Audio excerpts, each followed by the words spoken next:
നമസ്കാരം, ആസ്ട്രോവാസ്തുവിലേക്ക് സ്വാഗതം. ഈ വീഡിയോയിൽ മിഥുനക്കൂറിൻ്റെ മിഥുനമാസ ഫലങ്ങളെ പറ്റിയാണ് ചിന്തിക്കാൻ പോകുന്നത്. ജൂൺ 15 മുതൽ ജൂലൈ 15 വരെയുള്ള സൂര്യൻ്റെ ഇടവക്കൂറിൽ നിന്നും മിഥുനക്കൂറിലേക്കുള്ള രാശിമാറ്റത്തിൽ മിഥുനക്കൂറുകാർക്ക് മിഥുനമാസത്തിൽ എന്ത് ഫലങ്ങളാണ് ഉണ്ടാകുക എന്ന് ചിന്തിക്കാം.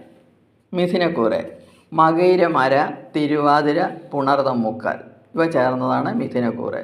ഗ്രഹസ്ഥിതി: മിഥുനത്തിൽ രവി, ശുക്രൻ, ബുധൻ, 12-ൽ ഗുരു, 11-ൽ കുജൻ, 10-ൽ രാഹു, 9-ൽ ശനി, 5-ൽ കേതു. ഇതാണ് ഗ്രഹസ്ഥിതി.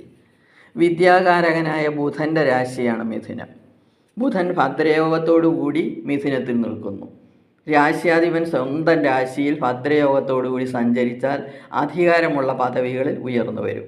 സമൂഹത്തിൽ ഉയർന്ന പദവികൾ കിട്ടും. സൗഹൃദങ്ങൾ ദൃഢമാകും.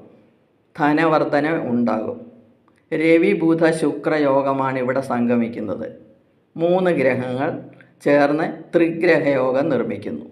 ഈ 3 ഗ്രഹങ്ങളും ഒരുമിച്ച് ഒരു ജാതകത്തിൽ വന്നാൽ അയാൾ ധനപതിയും വിദ്യയിൽ കീർത്തിയുള്ളവനും സുന്ദരനുമായിരിക്കും എന്നാണ് പറയപ്പെടുന്നത്.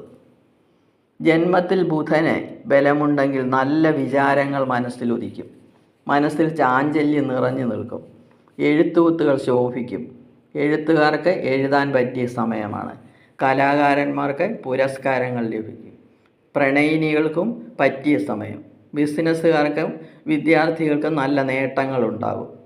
വിദ്യാർത്ഥികൾക്ക് വിദേശത്ത് പഠനത്തിന് പോകാൻ നല്ല സമയം തന്നെ.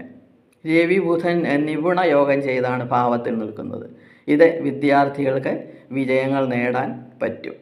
വിദേശ പഠനത്തിനുള്ള സൗകര്യവും ഉണ്ടാകും. 12-ലെ ഗുരു അതിന് സഹായിക്കും. ഇനി രവി എങ്ങനെയെന്ന് നോക്കാം. ബലവാനായ രവി ഉന്മേഷവും ആരോഗ്യവും തൊഴിൽ ശുഷ്കാന്തിയും ഉണ്ടാക്കും. ധാരാളം യാത്രകൾ ചെയ്യേണ്ടി വരും. സഹപ്രവർത്തകരോട് അഭിപ്രായ വ്യത്യാസം ഉണ്ടാകാതെ സൂക്ഷിക്കണം. ഉദരരോഗം വരാൻ സാധ്യതയുണ്ട്. ബിസിനസ്സുകാർ പണം സൂക്ഷിക്കണം. ഇനി ശുക്രൻ ജന്മത്തിൽ നിന്നാൽ ഭാര്യാസുഖം ലഭിക്കും. പ്രണയിക്കുന്നവരുടെ വിവാഹം നടക്കും. കലാകാരന്മാർക്ക് പ്രശംസ ലഭിക്കും. ഇവർക്ക് പല സ്ഥലങ്ങളിലും അവസരങ്ങൾ ലഭിക്കും. വ്യവസായത്തിൽ ലാഭം ഉണ്ടാകും. കുടുംബസുഖം കിട്ടും. വാഹനം, വീട് എന്നിവ വാങ്ങാൻ പറ്റിയ സമയം, അനുകൂല സമയമാണ് ഇതിനൊക്കെ. ഇനി 12-ലെ ഗുരു പണച്ചെലവുണ്ടാക്കുന്നു. കുട്ടികളുടെ പഠിത്തത്തിനോ വീട് പണിക്കോ ആയിരിക്കും പണം ചിലവാകുന്നത്. പണി പൂർത്തിയാകാതെ കിടന്ന വീട് പൂർത്തിയാക്കാൻ അവസരമുണ്ടാകും. ധാരാളം യാത്രകളുണ്ടാകും. ചിലവ് നിയന്ത്രിക്കാൻ ശ്രമിക്കണം. ഇനി 9-ലെ ശനി നല്ല കാര്യങ്ങൾക്ക് തടസ്സം വരുത്തും. പിതാവിനും ബന്ധുക്കൾക്കും ക്ലേശമുണ്ടാക്കാൻ സാധ്യത. ശത്രുക്കൾ കൂടും. ബലവാനായ ശനി ആയതുകൊണ്ട് യശസ് വർദ്ധിക്കും. പുതിയ പ്രവർത്തനങ്ങൾ ആരംഭിക്കും. വീട് വിട്ട് താമസിക്കാൻ അവസരമുണ്ടാകും. ഇഷ്ടപ്പെട്ട സ്ഥലത്തേക്ക് സ്ഥലം മാറ്റം ഉണ്ടാകും. തൊഴിലിൽ ഉയർച്ചയുണ്ടാകും. സന്താന ലാഭവും ഉണ്ടാകും. ഈ 11-ലെ കുജൻ സഹോദര ഗുണം. ഭൂമി സംബന്ധമായ ലാഭം ഉണ്ടാകും. ഭൂമി വിൽക്കാനും വാങ്ങാനും നല്ല അവസരം. നല്ല ലാഭത്തിന് ഇത് രണ്ടും ചെയ്യാൻ പറ്റും. കൃഷിയിൽ നിന്ന് നല്ല വരുമാനം കിട്ടും. കൃഷിക്കാർക്കും റിയൽ എസ്റ്റേറ്റുകാർക്കും വളരെ നല്ല സമയം. ഇനി 10-ലെ രാഹു പുതിയ സ്ഥാപനങ്ങൾ തുടങ്ങും. സദസ്സിൽ നല്ല അംഗീകാരം കിട്ടും. കർമ്മപുഷ്ടി ഉണ്ടാകും.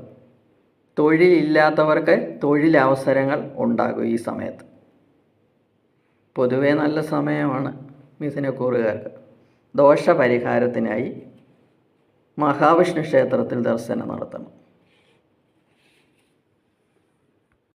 വീഡിയോ ഇഷ്ടപ്പെട്ടെങ്കിൽ സബ്സ്ക്രൈബ് ചെയ്യുക. സംശയങ്ങൾക്ക് വാട്സപ്പ് നമ്പറിൽ ബന്ധപ്പെടുക.